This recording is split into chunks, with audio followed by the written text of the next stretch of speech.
ഇപ്പൊ പറയ്, എന്താണ് രാജ്ഞി ഇങ്ങനെ ഐസ് ഭ്രാന്തിയാക്കിയത്? അതെന്റെ മാത്രം തെറ്റായിരുന്നു. ഞാൻ അന്ന് കണ്ടുമുട്ടിയ ഒരാളുമായിട്ട് എന്റെ വിവാഹം നടത്താൻ ആഗ്രഹിച്ചു. അത് ഞാൻ അവളോട് പറഞ്ഞപ്പോ അവൾ അതിന് വല്ലാതെ എതിർത്തു. അവൾക്ക് സമ്മതിക്കാതിരിക്കാൻ മാത്രം അതിൽ എന്താ?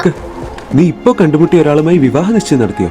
അതെ, എന്തായാലും എനിക്ക് ദേഷ്യം വന്നു, അവൾക്ക് ദേഷ്യം വന്നു. എന്നിട്ട് അവള് പോകാൻ ശ്രമിച്ചു. ഞാൻ അവളുടെ കൈകറ പിടിച്ചപ്പോ നീ ഇപ്പോ കണ്ടുമുട്ടിയ ഒരാളുമായി നിന്റെ വിവാഹ നിശ്ചയം നടത്തിയെന്നാണോ എന്നോട് പറഞ്ഞു വരുന്നത്? അതെ, ശ്രദ്ധയ്ക്ക്. പക്ഷെ അവൾ എപ്പോഴും കയ്യറ ധരിച്ചിരുന്നു. അതുകൊണ്ട് ഞാൻ വിചാരിച്ചു ഒരു പക്ഷെ അവൾ കഴിക്കുന്നോട് എന്തെങ്കിലും പ്രശ്നമുണ്ടെന്ന്. നിന്റെ മാതാപിതാക്കൾ അപരിചിതരെ കുറിച്ച് മുന്നറിയിപ്പ് നൽകിയില്ലേ? അതേവരെ എനിക്ക് നൽകിയിട്ടുണ്ട്. പക്ഷെ ഹോൺസ് ഒരു അപരിചിതനല്ല. ഓ അതെയോ? അവന്റെ അവസാന പേരെന്താണ്? Of the southern island. അവന്റെ ഇഷ്ട ഭക്ഷണം എന്താണ്?